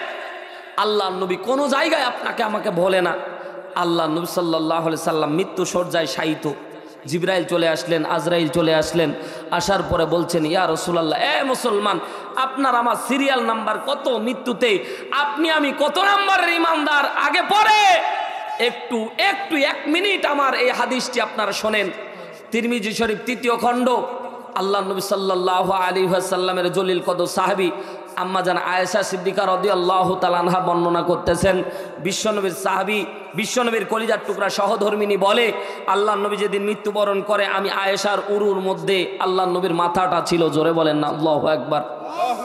জিবরাইল চলে আসলেন, আজরাইল চলে আসলেন, আল্লাহ নবীকে ওয়াদা করতেছেন, পয়গম্বর আজকে আপনার জানটা এত ইহসানের সহিত কবজ করব, কিয়ামতের আগে বাবা আদমের পর থেকে আজ পর্যন্ত, আজ থেকে কিয়ামত পর্যন্ত এত ইহসানের সহিত কারো জান কবজ করা হয় নাই। জোরে একবার বলেন না সুবহানাল্লাহ। আল্লাহর নবী টেনশন ফ্রি হলেন। আল্লাহর নবী বলছেন তাহলে তুমি জান কবজ করার কাজ শুরু করো। আজরাইল আলাইহিস সালাতু ওয়াস সালাম বিশ্ব নবীর হাতের বুকের মধ্যে আস্তে করে হাতটা বসাচ্ছেন। আগেই বলতেছি আল্লাহর নবীকে আজরাইল বলেছিল, ইয়া রাসূলুল্লাহ একটুও কষ্ট হবে না, একটুও কষ্ট হবে না। আল্লাহর নবী খেয়াল করে দেখতেছে আজরাইল যখন বিশ্ব নবীর বুকের উপরে হাতটা দিচ্ছে, আস্তে আস্তে করে হাতটা যখন চাপ পড়তেছে, আল্লাহর নবী চিৎকার দিয়ে বলছেন, আজরাইল তুমি আমার বুকের উপরে যেন হাত দাও নাই, আজরাইল আমার বুকের উপরে যেন উহুদ পাহাড় চাপায়া দিয়েছ। বিশ্ব নবী বলতেছেন, আজরাইল তুমি আমার বুকের উপরে হাত দাও নাই। বলেছে আজরাইল বুকের উপরে উহুদ পাহাড়। আম্মা জান আয়েশা বর্ণনা করতেছেন, আমি খেয়াল করে দেখলাম আল্লাহ নবী যখন চিৎকার দিয়েছে, আমি আয়েশা দেখেছি আল্লাহ নবীর মাথাটা এতটা ভারী হয়েছিল, আমার পায়ের হাড্ডিগুলি ভেঙে যাবে যাবে ভাব তৈরি হয়েছে। মুসলমান কিসের বাহাদুরি করেন?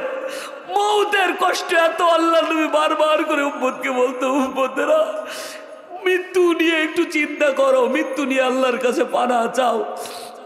আজকে বাড়ি যায় মিলাবেন, পায়ের উপরে 5 কেজির একটা পাথর দিবেন, পায়ে তেমন অনুভব হবে না।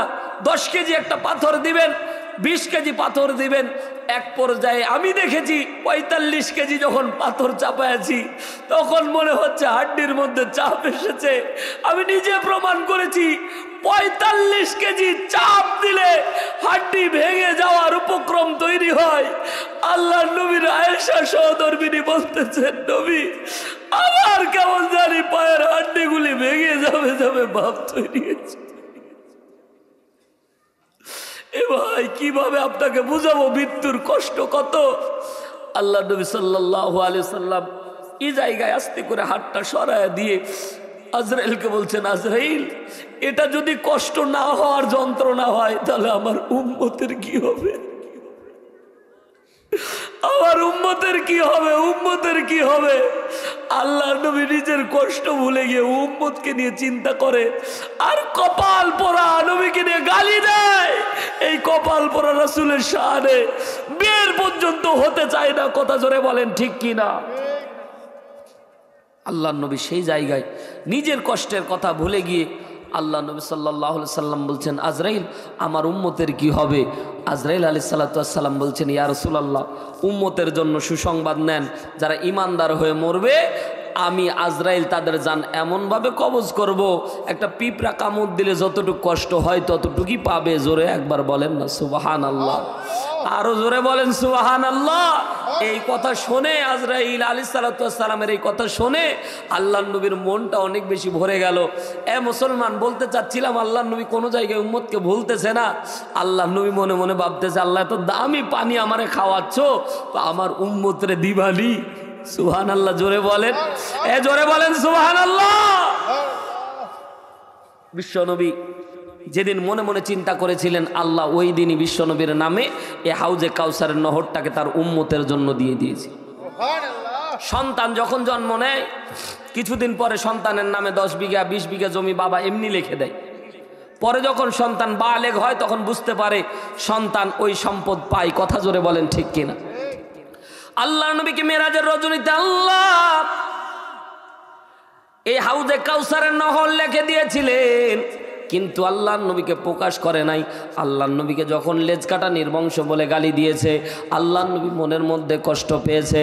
আল্লাহর নবীর কষ্টকে দূর করার জন্য আল্লাহ তাআলা আল্লাহর নবীকে কেমনে খুশি করা যায় আল্লাহ জানে।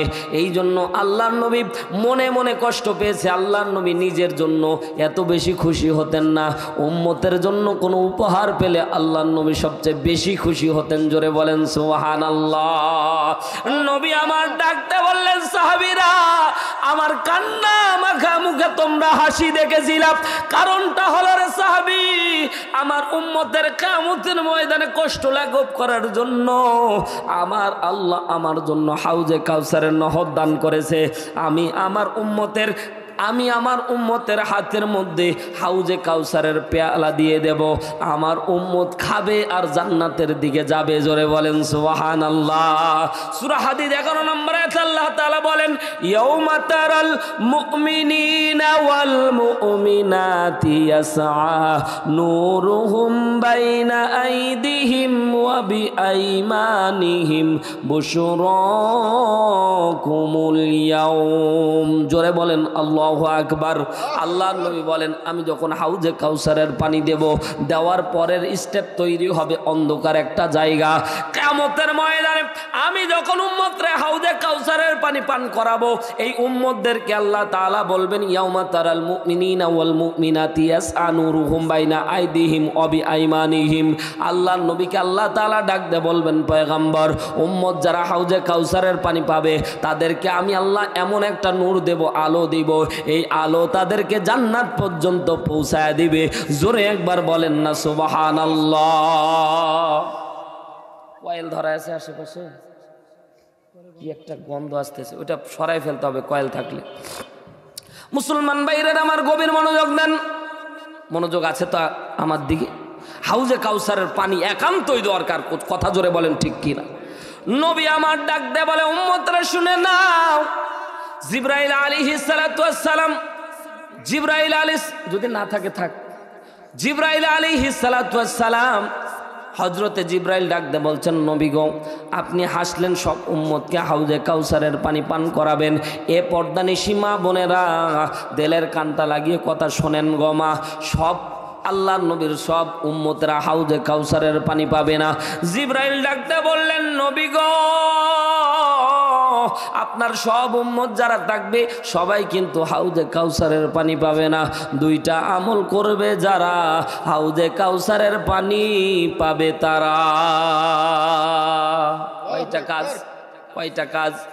জোরে বলেন, সবাই বলেন কয়টা কাজ? আরো জোরে বলেন কয়টা কাজ? দুইটা কাজ যারা করবে হাউজে কাউসারের পানি তারা পাবে। আল্লাহর নবী সাল্লাল্লাহু আলাইহি ওয়াসাল্লাম বলেন, জিবরাইল বলো বলো কোন দুইটা আমল করলে আল্লাহ তাআলা জান্নাত দান করবে, হাউজে কাউসারের পানি দান করবে? এরে মুসলমান, বলেন তো এই দুইটা আমল শুনবো, জানবো, মানবো ইনশাআল্লাহ। আরো জোরে বলেন ইনশা। পর্দানিশী আমার মা বোনেরা দিলের কানটা লাগিয়ে শোনেন গো মা, এই দুইটা আমল যারা করবে আল্লাহ তাআলা তাদেরকে হাউজে কাউসারের পানি দান করবেন। এক নম্বরে আল্লাহ 2 নম্বর আয়াত নাজিল করে 1 নম্বর আমলের কথা আল্লাহ তাআলা বলছেন, ফাসাল্লি লিরাব্বিকা ওয়ানহার। আল্লাহু আকবার, আল্লাহু আকবার। আল্লাহ তাআলা নামাজ পড়ার কথা কোরআনে একবার বলেছে, এটাই হচ্ছে সূরা কাউসারের 2 নম্বর আয়াত। ফাসাল্লি লিরাব্বিকা ওয়ানহার। হাবিব উম্মতকে বলেন, উম্মতের 1 নম্বর কাজ হবে আল্লাহর জন্য নামাজ পড়বে। জোরে বলেন কার জন্য? এখন অনেকের মধ্যে প্রশ্ন, হুজুর নামাজ আবার মানুষের জন্য হয় নাকি? অবশ্যই হয়। কেমন? আমি যখন কুষ্টিয়ার মধ্যে ইমামতি করতাম এক জায়গায়, গারাগঞ্জ শেখপাড়া, গারাগঞ্জ, ওই জায়গায় ইমামতি করতাম। তো এক আল্লাহর বান্দার বিয়ে হলো, সৌদি আরব প্রবাসীতে থাকে, নতুন বিয়ে হয়েছে, বিয়ের পরের দিন জামাই নিয়ে আসে বাড়িতে, ঠিক না বে ঠিক? জোরে বলে। জামাই নিয়ে এসেছে, জামাই দেখতেছি ওই যে সৌদির মতো একটা পাগড়ি পরেছে, ওই যে দেখেন না, রুমালের উপর দিয়ে একটা পাগড়ি পরছে, আর বিশাল বড় একটা সাদা জুব্বা। আমরা তো মনে করতেছি যে দেওবন্দ মাদ্রাসার নায়েবে মুহতামিম মনে হয় কে বলে এসেছে। কিন্তু মজার ব্যাপার হলো, এই আল্লাহর বান্দা সৌদিতে থাকতে পারে, আরবিতে কথা বলতে পারে, কিন্তু সূরা ফাতিহা ছাড়া অন্য কোনো সূরা জানেই না।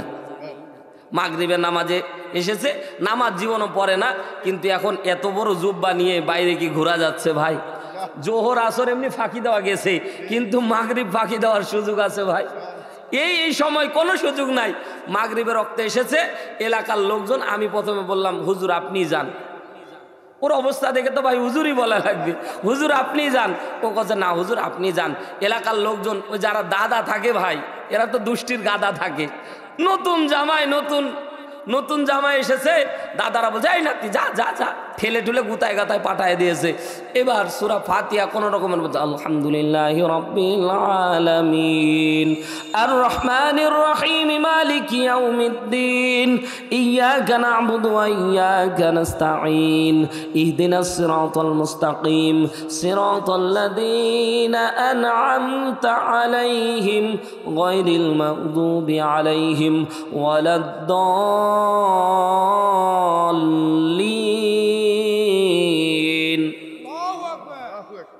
এবার আত্মশেষ সূরা জানে না, ওইভাবে চুপ করে দাঁড়ায় আছে।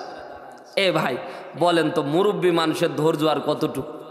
যখন কিছুক্ষণ অনেক লম্বা সময় দাঁড়ায় আছে তখন পিছন থেকে সবাই ইমাম খালি একটু ভাই দেরি করতে দেরি, সিগন্যাল দিতে দেরি করে না। বেলাল ভাই ঠিক না? সিগন্যাল দিতে দেরি করে না। হুজুর বুঝাচ্ছে, বুঝাই দিচ্ছে, হুজুর আমার শেষ হলো, আপনার এখনো শেষ হয় না, কথা কয় না। এই সিগন্যাল যারা দেন তাদের নামাজ হয় না। আপনি যদি সিগন্যাল গলায় যদি এমনি সমস্যা হয়ে থাকে এটা আলাদা, কিন্তু আপনি নিজ ইচ্ছাই আপনার শেষ, মানে আপনি আর ধৈর্য কুলাচ্ছে না। এবার বলেন তো যদি 1 মিনিট কেরাত না বলে জামাই দাঁড়ায় থাকে, যতই জামাই হোক মুরব্বীরা আর সহ্য করবে? কিছুক্ষণ উহু উহু করতে করতে পুরা মসজিদ উহু উহু চলতেছে, কিন্তু উহু উহু আর কাজ হয় না। আমি লোকমা দিচ্ছি, আয়াত একটা ধরায় দিচ্ছি যে কুল হু আল্লাহু আহাদ, তাও বলতে পারে না। আবার দিচ্ছি লোকমা, আবার পড়তে পারে না। আবার দিচ্ছি, পড়ে না। এক মুরব্বী, ও ভাই কতক্ষণ ধৈর্য, পিছন থেকে জুব্বা টানে দেখো, এ জামাই বেয়াদব জামাই, তুমি নামাজ পড়াইতে পারবে না বাপু, আগে শোকে। জামাই করছে, এই চাচা দাদা, ওইখানে বেতাল হয়ে গেছে, চাচা কবে না দাদা কবে, ভয় পেয়ে গেছে। হুঁশ শেষ। ও কথা আমি কি গেছি? তুমি পারবে না তো গেলা কেন? কথা আমি তো চাইনি, আমার তো গুতায় পাঠাইছে। কথা কন ঠিক কিনা? তার মানে বোঝা গেল আগে যদি নামাজ পড়তো অন্তত কিছু পারতো। কথা বলেন ঠিক কিনা? তো আমি এটা হাসির খোরাক দিচ্ছি না, কিন্তু ভাই অনেক ব্যক্তি আছে নতুন বিয়ের বাসায় গেছে, নামাজ না পড়লে কেমন হয় এজন্য নামাজ পড়তে চায়, লৌকিকতা নামাজ। এজন্য আল্লাহ কোরআনের মধ্যে বলছেন ফাওয়াইলুল লিল মুসাল্লিন।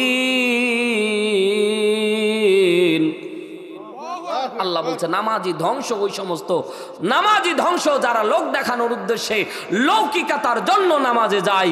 আল্লাহর জন্য যারা নামাজ পড়ে না, এই নামাজ তাকে জাহান্নামের লেলিহান শিখা পর্যন্ত পৌঁছে দিবে। এই জন্য বলেন নামাজ পড়বেন কার জন্য? আরো জোরে বলেন কার জন্য?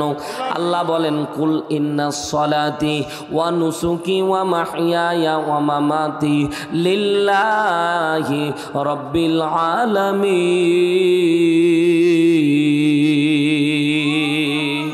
আল্লাহ বলছেন বান্দা কুল, হে নবী আপনি বলে দেন, ইন্নাস সালাতি নিশ্চয় আমার নামাজ, ওয়া নুসুকি আমার কুরবানি, ওয়া মাহইয়ায়া তোমার জীবন, ওয়া মামাতি তোমার মৃত্যু, লিল্লাহি রাব্বিল আলামিন।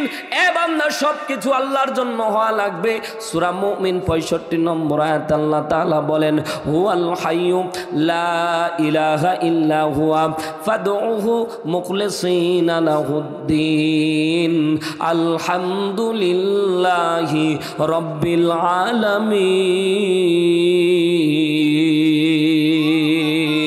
আল্লাহ বলছে হুয়াল হাইয়্যু, তিনি চিরঞ্জীব। জোরে বলেন কে? আল্লাহ বলেন আমি চিরঞ্জীব। লা ইলাহা ইল্লা হুয়া, আমি ছাড়া কোনো ইলাহ নাই। কুল্লু শাইইন হালিক, সবকিছু ধ্বংস হয়ে যাবে। ইল্লা ওয়াজহাহু, শুধুমাত্র যিনি টিকে থাকবেন, জবান বন্ধ রাখবেন না, চিল্লায়া বলেন তিনি কে? আল্লাহ বলছেন আমি আল্লাহ টিকে থাকবো। আল্লাহ রাব্বুল আলামিন বলছেন মুখলিসিনা লাহুদ্দিন, আল্লাহর জন্য মুখলেস ভাবে দিনের ভিতরে ঢোকা লাগবে, সমস্ত কিছু করা লাগবে কার জন্য? আরো জোরে বলেন কার জন্য? আল্লাহ বলছেন ফাসল্লিলি, আমার জন্যই নামাজ পড়া লাগবে। বেয়াইকে দেখানোর জন্য না, গ্রামবাসীকে দেখানোর জন্য না, স্ত্রীকে দেখানোর জন্য না, দুনিয়ার কাউকে দেখানোর জন্য না, আমার জন্য নামাজ পড়া লাগবে। জোরে বলেন সুবহানাল্লাহ। 2 নাম্বার ফাসল্লিলি রব্বিকা ওয়ানহার, রবের জন্য কোরবানি করা লাগবে। এখানে নহর শব্দ কোরআনের মধ্যে আল্লাহ তাআলা কোরবানি শব্দ যুক্ত করেছেন আল্লাহ দুইটা, এক নম্বর নহর, এক নম্বর উদহিয়া, যেটা কোরবানির ক্ষেত্রে ব্যবহার হয়েছে। এর মুসলমান, নহর শব্দটা এত ব্যাপক অর্থবদ্ধ শব্দ, ডিকশনারির মধ্যে খেয়াল করে দেখলাম আমাদের আরবি একটা ডিকশনারির নাম আল মুজামুল ওয়াসিদ। এই মুজামুল ওয়াসিদ গ্রন্থের মধ্যে এই নহর শব্দটা ব্যাখ্যা করতে গিয়ে এর অর্থ দাঁড়িয়েছে 100টারও বেশি। জোরে বলেন সুবহানাল্লাহ। নহর মানে কোরবানি করা। কি কোরবানি করেন? সময়ের কোরবানি। কি কোরবানি করবেন? আর্থিক কোরবানি। কি কোরবানি করবেন? আপনার জীবনের কোরবানি। তার মানে আপনার জীবন, আপনার সব কিছু আল্লাহর জন্য কোরবানি করা লাগবে। এর নাম হচ্ছে নহর। আপনি যখন আল্লাহর জন্য হয়ে যাবেন, আল্লাহ আপনার জন্য হয়ে যাবে। আল্লাহ তাআলা 8টা জান্নাতের দরজা আপনার জন্য খুলে দেবে। জোরে বলেন না সুবহানাল্লাহ। এ মা বোনেরা, সৌন্দর্য না দেখাইলে তোমাদের মনে হচ্ছে পেটের ভাত হজম হয় না, এটাও এক ধরনের কোরবানি। পর্দা করে চললে দেখবেন সমাজের মধ্যে মানুষ টিটকারি মারে, এটাও কোরবানি। কারণ সে আত্মসম্মান বোধ বজায় রাখে। দোকানের মধ্যে গেলে দেখবেন যে বোরকা পরে গেলে, হিজাব লাগায়া গেলে আম্মা কোয়া ডাক দেয়। কথা কয় না ভাই? মা বোনেরা 18 বছর বয়স, হিজাব করে গেছে, আর অমনি আম্মা কয়া ডাক দিয়েছে, বলতেছে আহারে আমার কেবল যৌবন আসতেছে আর আমার আম্মা কয়া ডাক দেয়, এটা কোনো হইল? পরের দিন গেছে স্কিন টাইট পরে একেবারে ওন্না ছাড়াই গেছে, এবার ডাক দিয়েছে আফা, ভাবি। ওরে বাপরে, টান যে মারে ভাই এখন মহিলারা। ভাই বাজান রাগ করেন না, বামনেরা বিপক্ষে ওয়াজ করতেছি, ব্যাপারটা এমন না। আল্লাহর নবী বলছেন যারা দায়ুস হবে তারা কোনোদিন জান্নাতে প্রবেশ করবে না। নাউজুবিল্লাহ। জোরে বলেন, জোরে বলেন। দায়ুস যারা হবে তারা জান্নাতে প্রবেশ করবে না। পর্দানিশী আমার মা বোনেরা, বেপরদায় যদি আপনি চলেন এটাও কোরবানি। বেপরদায় চললে আপনি কোরবানি লঙ্ঘন করতেছেন, পর্দায় চললে এটাও এক ধরনের কোরবানি। পর্দানিশী অনেক মা বোন এসেছেন, দেলের কানটা লাগিয়ে শুনবেন গো মা। শুধুমাত্র আল্লাহর পক্ষ থেকে তোমাদেরকে আল্লাহ তাআলা মরার পরে 5 পর্দার বিধান দিয়েছে, পুরুষদের জন্য 3 পর্দা। কথা জোরে বলেন ঠিক কি না? মা বোনদের এক্সট্রা 2টা পর্দা বেশি দেওয়া হয়। দুনিয়ার মধ্যে খেয়াল করে দেখলাম কোনোদিন পর্দা দেয় না, কিন্তু মরার সাথে পর্দাই দিয়ে তাকে কবর দেওয়া হয়। কথা বলেন ঠিক কি না? এ মা বোনেরা, পর্দা করলে সম্মান কমে না রে মা, পর্দা করলে সম্মান কমে না। আল্লাহ তাআলা যারা পর্দা নিশি থাকবে, আল্লাহ তাআলা তাদেরকে আম্মাজান ফাতিমার সাথে কবরের হাসরের ময়দানে উঠাবে, একসাথে জান্নাত দান করবে। জোরে বলেন সুবহানাল্লাহ। কেমন পর্দা করত? লম্বা সময় বয়ান না রে ভাই, সংক্ষিপ্ত আকারে শোনেন কেমন পর্দা করত আম্মাজান ফাতিমা। হযরতে আম্মাজান ফাতিমা রাদিয়াল্লাহু তাআলা আনহা, তিনি যখন মৃত্যুবরণ করবে, এরে মুসলমান একটু দিলের কানটা লাগিয়ে শোনেন, তিনি যেদিন মৃত্যুবরণ করবেন ওই দিনটা ছিল এমন একটা নিথর দেহ, এমন একটা সময় আম্মাজান ফাতিমা মৃত্যুর আগ মুহূর্তে টের পেয়ে গেছে। জোরে বলেন সুবহানাল্লাহ। বিশ্বনবী রাতের ভিতরে স্বপ্ন দেখিয়েছে, এ মা আর দেরি করিস না, আয় তোর জন্য আমি রাসূল অপেক্ষা করতেছি, আমি বাবা তোর জন্য অপেক্ষা করতেছি। আম্মাজান হযরতে ফাতেমা আর বোঝা বাকি রইল না, আমার জন্য পৃথিবীর আয়ু শেষ হয়ে গেছে। সন্তানকে সকালবেলা গোসল করে হযরতে আলীকে ডাক দিয়ে বলছেন, এ ভাই গভীর মনোযোগ দিয়ে কথা শুনবেন। হযরতে আম্মাজান আমিনা, হযরতে আম্মাজান ফাতিমা স্বামীকে ডাক দিয়ে বলছেন, স্বামী গো, 2 হাত জড়ায়া ধরেছে, ডাক দিয়ে বলে, স্বামী আমার অনেক কষ্ট দিয়েছি, হয়তো আমাকে আপনি মাফ করে দিবেন, আমাকে আপনি মাফ করে দিবেন, কোনো কষ্ট রাখবেন না। হযরতে আলী ডাক দিয়ে বললেন, এ আমার প্রাণপ্রিয় স্ত্রী, কি কথা বলতেছ? কেন এই কথা তুমি উচ্চারণ করতেছ? হযরতে ফাতেমা ডাক দিয়ে বলছেন, বাবারে। হযরতে ফাতেমা ডাক দিয়ে বলছেন, আলী রে, আমি আর মনে হয় লম্বা সময় বাঁচব না, আমি মনে হয় মৃত্যুবরণ করব, তুমি আমাকে মাফ করে দাও। আস্তে করে হাতটা জড়ায়া ধরে, হাতটা ধরে যখন কান্না শুরু করে দিয়েছে, হযরতে আলী সহ্য করতে পারে না, ডাক দিয়ে বললেন, ফাতিমা কত কষ্ট দিয়েছি রে ফাতিমা। হাতের মধ্যে খেয়াল করে দেখলেন ফাতিমার হাতের যে চামড়াটা, এই চামড়াটা ছিল না। কেন ছিল না? ঘরের মধ্যে তিনি জবগুলিকে ডলতেন, জাতার মধ্যে জবগুলিকে ডলতেন, আর কিছু টাকা পাইতো, কিছু দিরহাম পাইতো, এই দিয়েই পরিবারটা চলতো। হজরতে আলীও তেমন ইনকাম করতেন না, কারণ সাহাবীরা পরকালমুখী থাকতেন, সাহাবীরা পরকালমুখী থাকতেন। একটা টাকা পর্যন্ত তারা জমা করতেন না। জোরে বলেন সুবহানাল্লাহ। আমরা তো 10 টাকা হলে ব্যাংকে রেখে আসি। এরে মুসলমান, হযরত আলী রাদিয়াল্লাহু তাআলা আনহু এমন একজন ব্যক্তি ছিলেন, আশারায়ে মুবাশশিরা জান্নাতি 3 নাম্বার সাহাবীর মধ্যে, যার নাম ছিল হযরতে আলী। এই আলীর নাম আল্লাহ তাআলা জান্নাতের খাতায় দিয়ে দিয়েছে। দুনিয়ায় থাকা অবস্থায় যে জান্নাতের সার্টিফিকেট পেয়েছে এই হযরতে আলী। কেমন আলী দেখেন, আপনি টাকা জমা করেন, আপনাকে বলতেছি না, কিন্তু আল্লাহর হক দিয়ে টাকাটা জমা রাখতে হবে। তার মানে যাকাত দিতেই হবে, যাকাত দিতেই হবে। জাকাতকে কোনো দিন জরিপানা মনে করা যাবে না। আমরা জাকাতকে জরিপানা মনে করি, হাজারে বিকাশ ওয়ালারে 20 টাকা দিতে পারি, কিন্তু আল্লাহ তাআলার দেওয়া 1025 টাকা আল্লাহকে দিতে আমাদের কষ্ট হয়, তাও বছরে একবার। কথা বলেন না কেন? জোরে বলেন ঠিক কিনা? রাগ করতেছেন আপনারা? হযরত আলী খলিফাতুল মুসলিমিন, বিশ্বজাহানের খলিফা ছিলেন, অর্ধজাহানের খলিফা হযরতে আলী। নামাজের মধ্যে দাঁড়াবেন, হঠাৎ করে ইকামত দেওয়া হয়ে গেছে, হঠাৎ করে নামাজের মধ্যে আল্লাহু আকবার বলবেন, কিন্তু আলী আল্লাহু আকবার না বলে বাড়ির দিকে দৌড় মেরেছে। আল্লাহু আকবার জোরে বলেন। সাহাবীরা তাকায় থাকলেন। কিছুক্ষণ পর আলী ফেরত আসলেন, আসার পরে নামাজ আদায় করলেন।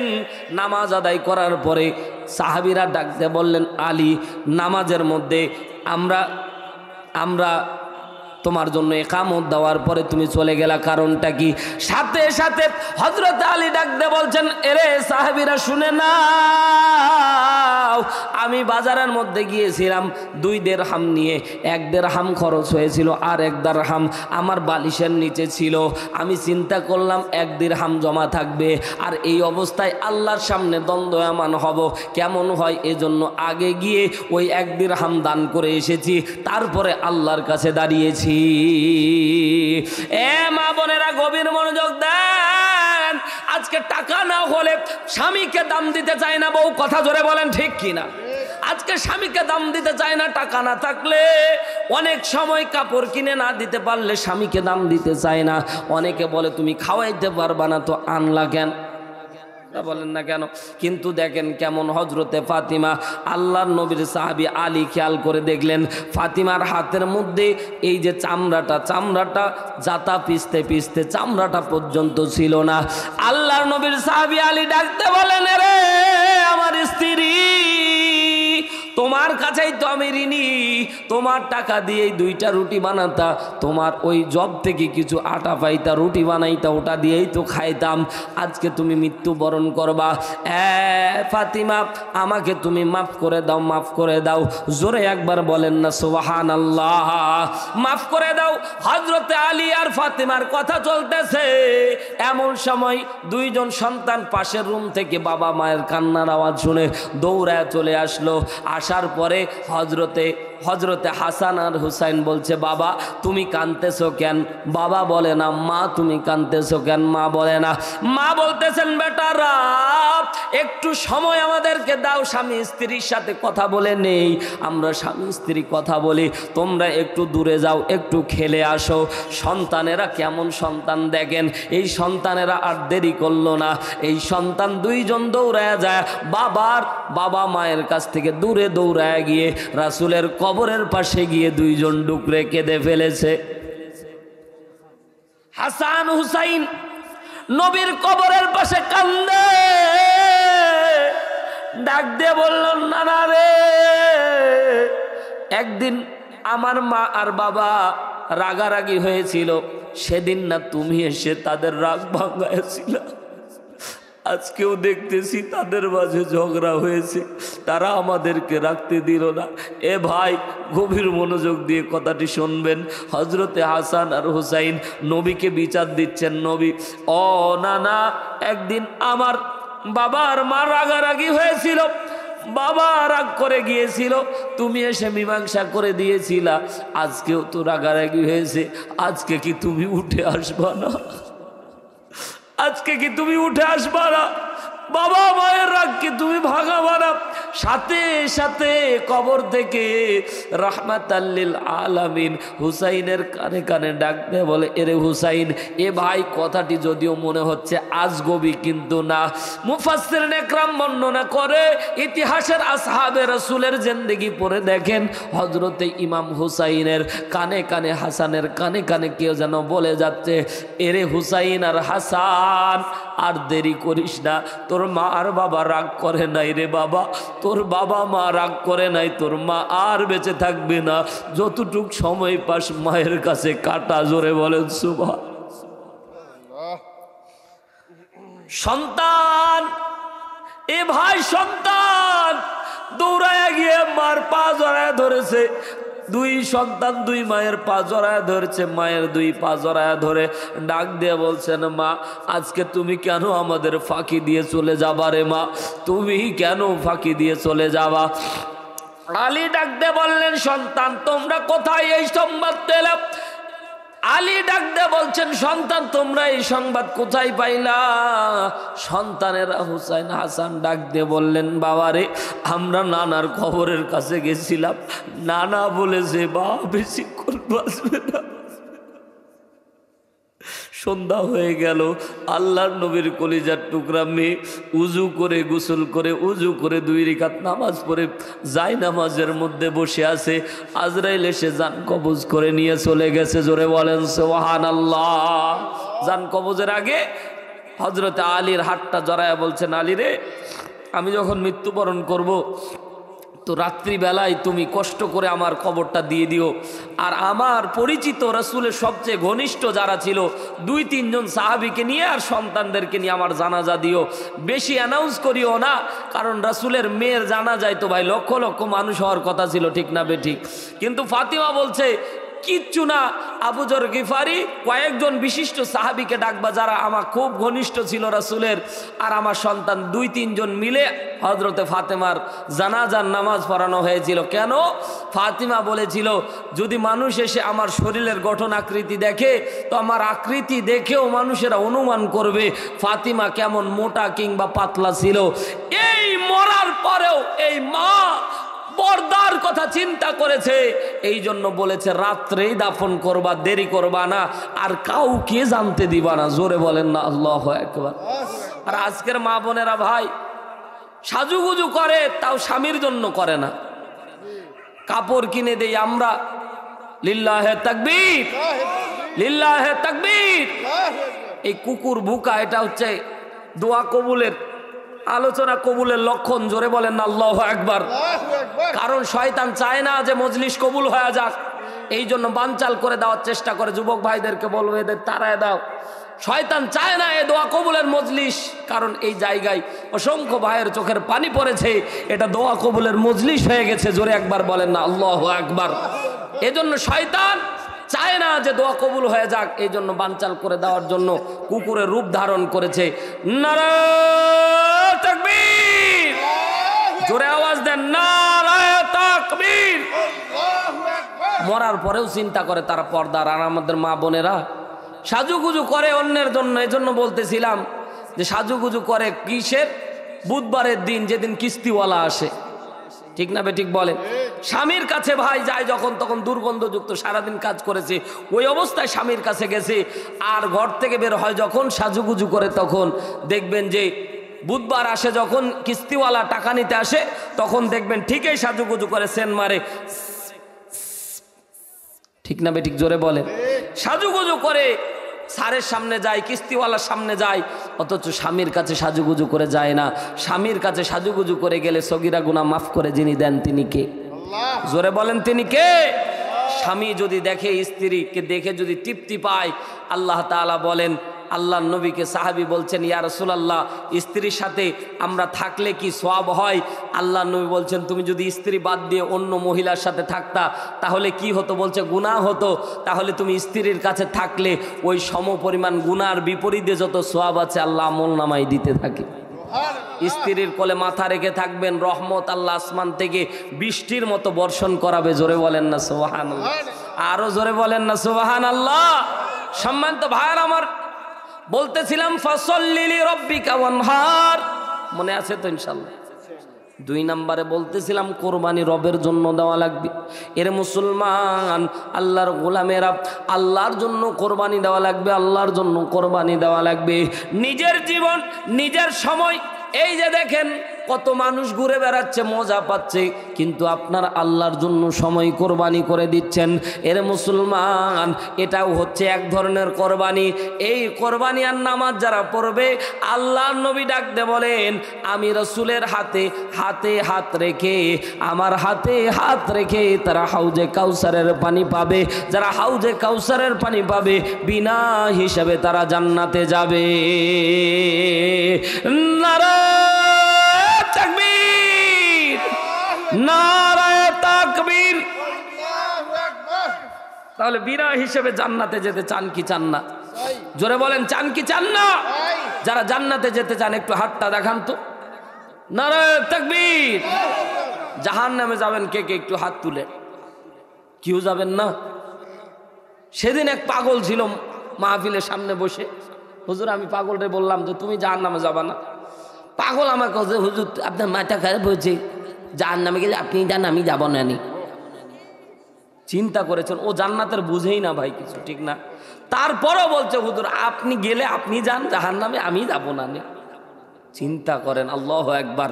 আর আমরা এ ভাই যতই কথা বলি, এখানে যদি আপনাকে বলি আপনাকে আমি 1 কোটি টাকা দেব, শর্ত হচ্ছে 10টা মিনিট আগুনের মধ্যে পুড়ে তারপরে এসে টাকা নেবেন, বলেন কোনো পাগলও যাবেন? যাবেন যাবেন যাবেন? আমি আমার দরকার হয় আপনার কিডনি বিক্রি করে আপনাকে টাকা দিব ভাই, যাবেন? কেউ যাবেন না। অথচ ভাই জাহান্নামের আগুন আমরা রেডি করে রাখতেছি, মরতে দেরি হবে তো আগুন আসতে দেরি হবে না।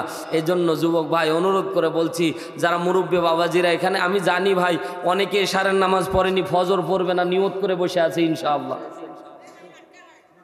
অনেকেই আছে ভাই, মানে এশারের জামাত তো আমরা পড়লাম ভাই, হয়তো যারা পড়েছেন আলহামদুলিল্লাহ, আর যারা পড়েন নাই আজকে যদি তওবা করে ফিরে আসেন, আল্লাহ আপনার জিন্দেগির গুনাহ মাফ করে দিবে। আরো জোরে বলেন সুবহানাল্লাহ। এ ভাই তওবা করে যদি ফিরে আসেন, আজকে থেকে আমরা তাহলে 5 ওয়াক্ত নামাজ পড়বো তো ইনশাআল্লাহ। সবাই সবাই হাত উঠান যারা নামাজ পড়বেন। নারায়ে তাকবীর, আল্লাহু আকবার। কাকে দেখানোর জন্য নামাজের ওয়াদা করতেছেন? যদি নামাজ না পড়েন হাত নামায়া ফেলেন, মানুষকে দেখানোর লাভ নাই। জোরে বলেন সবাই পড়বেন তো ইনশাআল্লাহ। একটা ব্যক্তি যদি নামাজি হয়, আজকের মজলিস কবুল। জোরে বলেন সুবহানাল্লাহ। মুসলমান, আল্লাহর গোলামেরা, পর্দানিশী আমার মা বোনেরা, একটু গভীর মনোযোগ দেন। মা বোনদেরকে একটু একটা হাদিস মা বোনদের সম্পর্কে আমি বলি। নারায়ে তাকবীর। ওই যে কথা বলতেছিলাম, ওরই প্রেক্ষিতে একটি হাদিস আপনাদের খেদমতে রওয়ায়াত করব। আল্লাহ নবীর কাছে একজন মহিলা সাহাবী আসলো, কারণ এই হাদিসটা এত বাস্তব কল্পনাও করতে পারবেন না। জোরে একবার বলেন আল্লাহু আকবার। নামাজ, রোজা, হজ, যাকাত সবকিছু এক নারী করেছে, তারপরেও জান্নাত পায়নি একটা ভুলের কারণে। জোরে বলেন কয়টা? একটা ভুলের কারণে জান্নাত পায়নি, জাহান্নামের অগ্নিকুণ্ডে চলে গিয়েছিল।